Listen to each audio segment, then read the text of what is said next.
Hi guys, happy September 7th. Today I'm gonna do a tag. Basically, I was like, you know what? There's probably a chronic illness tag out there in the world, and I'm gonna find it and I'm gonna do it. And sure enough, I put it into YouTube and there's a ton of videos. So if you like this sort of thing, like, go search for it. There's lots more to watch. Basically, it's so many questions based on your own experience with chronic illness.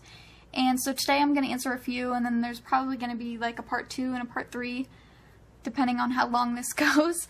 So let's get started. Question number 1 is, what have you been diagnosed with? And if you've been following this vlog channel for a while, then you probably already know the answer to this, but I've been diagnosed with Lyme disease, and there are like a lot of things that go along with that. It's like not just Lyme disease, but to be general, it's Lyme disease. Question number 2 is, what do you tend to do at night if you can't sleep? Unfortunately, there are a lot of people that deal with, you know, certain side effects or symptoms or whatever that keep them from sleeping. For me, if I'm in a lot of pain, like if my knees really hurt or if my ankles really hurt, or if I'm sick to my stomach, or sometimes I'm just too dizzy to sleep, there are different things that I do. If it's pain related, I take some, you know, pain medicine like ibuprofen or something, and just try and distract myself in my own head to fall asleep. So obviously my pain isn't like super bad. It's definitely not like an 8, 9, or 10, you know. If I'm too dizzy to sleep, I get up, I turn on my TV, really low volume or no volume at all, and I just like sit up on the couch. For some reason, having the light from the TV on helps with the dizziness, and then sitting up helps with the dizziness as well. Sometimes if I'm laying down, it's worse. So that's what I do if I am too dizzy. If I'm sick to my stomach, I will, you know, take some Zofran, see if that helps. If it doesn't, then I do kind of like what my dizziness does, and I just get up, go sit on my couch, kind of like reclined but sitting still, and watch TV until it either passes or I, you know, fall asleep. I don't know. But those are the things that I usually do if I can't sleep for whatever reason. Worst experience or side effect from a medication. A long time ago, before I was diagnosed with Lyme, I was on random medications. This was like before I was 18, and I was seeing a pediatrician, and I remember being in high school, and I was like, there was like one medicine where I was like blacking out, like I would like suddenly come to and I wouldn't like realize what had just happened or anything like that. It was really scary. It was really weird. I went to the doctor. My actual doctor wasn't there. I just saw a nurse practitioner, and she was like, brought out this like huge like Bible book of medications, and like found the one that I was on at the time, and like read through all the different side effects, and then at like the end it was like, and possible death, you know. And I know that that's a side effect of like a lot of medications. They just have to put that in there, but it was so scary at the time. I was like, why am I on this? And so I didn't stay on it, obviously. That's definitely been one of the worst. I was also put on a medication before I was diagnosed with Lyme.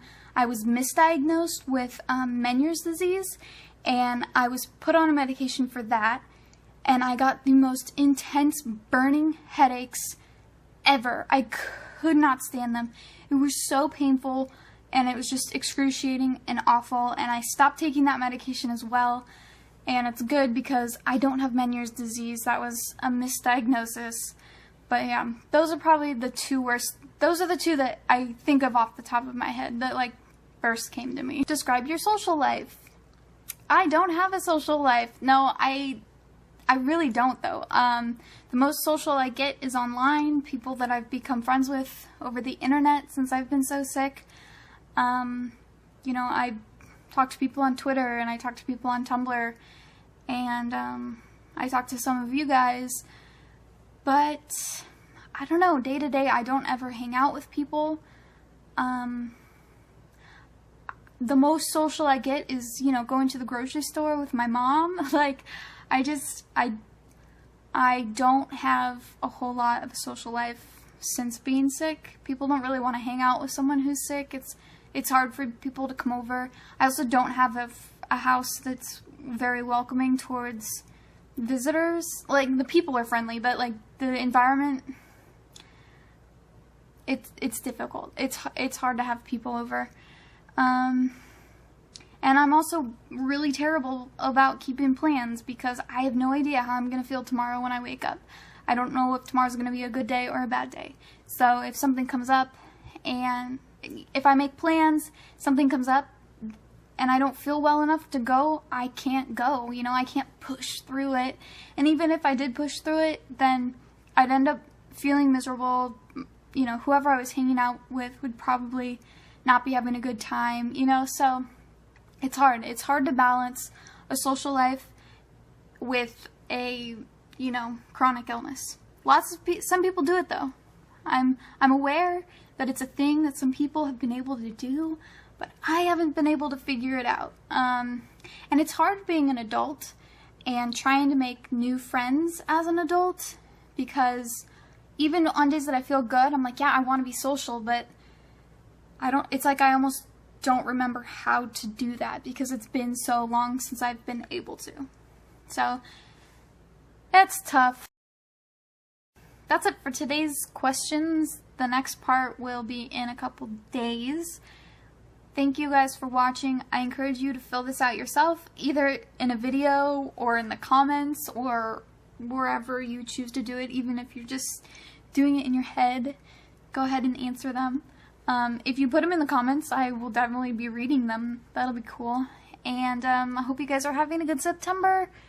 I will see you tomorrow.